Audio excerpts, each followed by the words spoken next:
Namaste and welcome to Bharat News and Bharat TV. I'm Mona Sharma Gupta here with today's comprehensive coverage of top stories.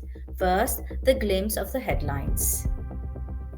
In today's news, President Donald Trump threatens large scale sanctions against Russia following its massive attack on Ukraine's energy infrastructure. Meanwhile, Trump's administration revokes $400 million in federal grants from Columbia University over allegations of anti Semitism. A government audit reveals massive waste in HUD software licensing, sparking criticism. Trump signs an executive order establishing a government reserve for Bitcoin, solidifying its status as digital gold. Former Vice President Kamala Harris is weighing a 2026 gubernatorial run, which could impact her potential 2028 presidential bid. In India, the US sets an April 2nd deadline for trade talks, with negotiations ongoing. Karnataka's budget allocations for minorities' welfare spark a political row. India and Ireland strengthen economic ties with a new Joint Economic Commission. A deported illegal immigrant from Punjab shares his harrowing experience, warning against fraudulent immigration schemes. And Russia launches one of its largest airstrikes on Ukraine, with the US halting intelligence sharing, raising concerns about Ukraine's air defenses. Now, the news in detail.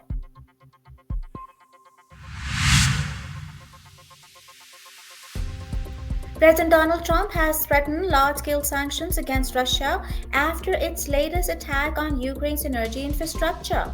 In a post on Truth Social, Trump urged both nations to negotiate a ceasefire before it's too late. National Economic Council Director Kevin Hassett stated Trump is prepared to use carrots or sticks to push for peace. Russia reportedly launched 67 missiles and 194 drones overnight, injuring at least 10 people, including a child. Ukrainian Energy Minister Herman Halushchenko condemned the attack, calling it energy terror. This marks another major assault on Ukraine's infrastructure since the war began 3 years ago. Trump's administration is now reviewing additional sanctions and tariffs targeting Moscow.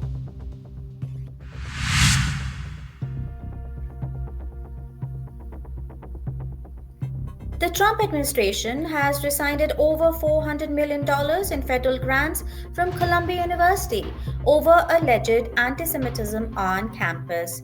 The decision follows a federal review into Title VI violations of the Civil Rights Act related to antisemitism. The Departments of Health and Human Services and Education have already begun slashing funding. Sources suggest Colombia could lose more federal grants as the investigation progresses. Trump officials cite the university's failure to address rising antisemitism as the reason for the funding cut. Colombia has yet to respond, but students and faculty are expected to protest the decision. The administration's move signals a broader crackdown on antisemitism in educational institutions.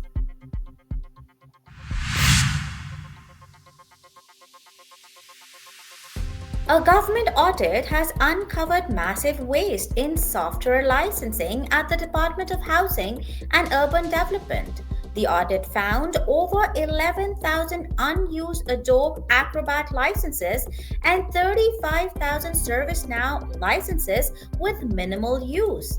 Other unused software included 1,776 Cognos licenses, 800 Westlaw Classic licenses, and 10,000 Java licenses. The DOGE, the agency responsible for oversight, confirmed all unnecessary licenses are being revoked. Tech billionaire Elon Musk criticized the waste, stating, "Your tax dollars are being wasted." The HUD audit is part of a broader investigation into inefficiencies in federal spending. The White House has yet to comment on the findings.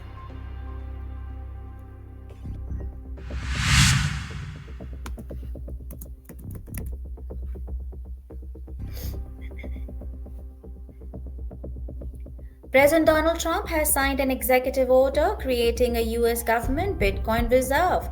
The order mandates that the government retain the estimated 200,000 Bitcoin seized in criminal and civil cases. Trump's crypto czar, David Sachs, described it as a digital Fort Knox to store Bitcoin as a financial asset. The executive order calls for a full audit of U.S. government held Bitcoin. Sachs revealed that nearly 195,000 Bitcoin had been sold over the last decade for $366 million. dollars. He noted that if held, they could now be worth around $17 billion. dollars. The move is seen as a major step towards mainstream adoption of cryptocurrency.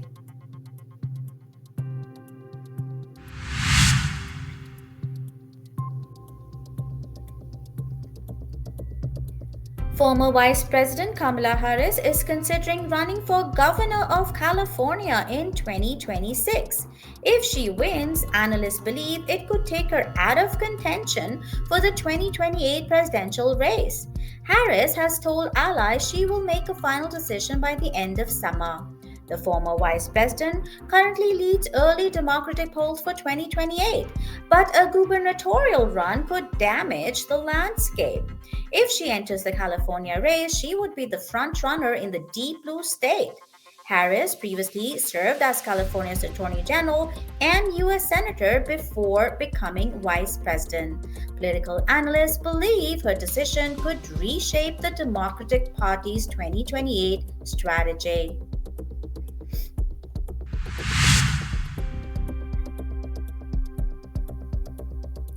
Now, news from India. President Trump has set April 2nd as the deadline for finalizing reciprocal tariffs with India. Commerce Secretary Howard Lutnick emphasized that negotiations must move quickly. Lutnick, speaking at the India Today conclave, revealed that the US is pressing India to eliminate most tariffs except on agriculture. India's Commerce Minister Piyush Goyal is currently in the US for trade discussions. Reports suggest that the US is demanding more market access while offering no concessions in return. Experts warn that the tight deadline could strain India US trade relations. The next few weeks will be critical in determining the outcome of these negotiations.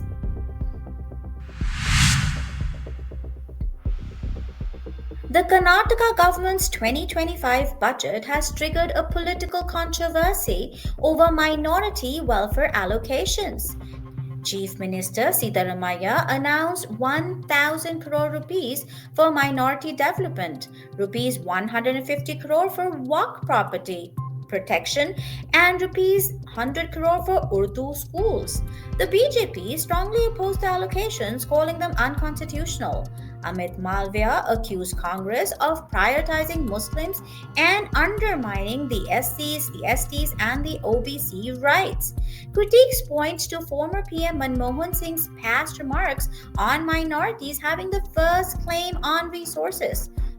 The Congress government defends the budget, stating it supports all communities equally. The controversy has intensified political tensions ahead of upcoming elections.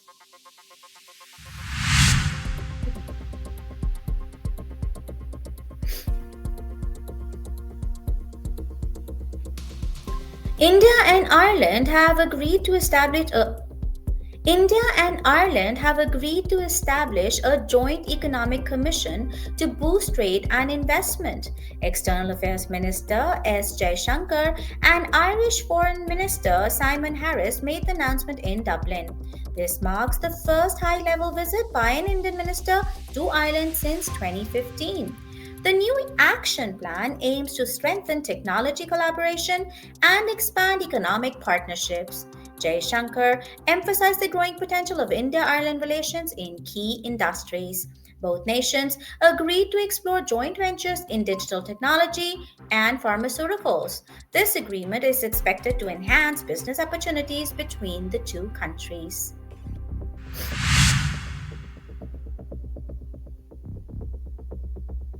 Satpal Singh, an illegal immigrant from Punjab, was deported from the US last month. Speaking at the India Today conclave, he recounted the hardships he faced during his journey. Singh had spent 55 lakhs selling family land only to be deported 8 months later. He described the inhumane conditions in detention centers and the mistreatment of illegal immigrants. Singh blamed fraudulent agents who misled him about legal routes to the US. His testimony serves as a warning to aspiring immigrants considering illegal passage. The Indian government has vowed to crack down on human trafficking networks. In international news, Russia launched a massive missile and drone attack on Ukraine, targeting energy and gas infrastructure. The Ukrainian Air Force reported that 261 missiles and drones were fired in the overnight assault. Mirage 2000 and F 16 fighter jets were deployed to repel the attack.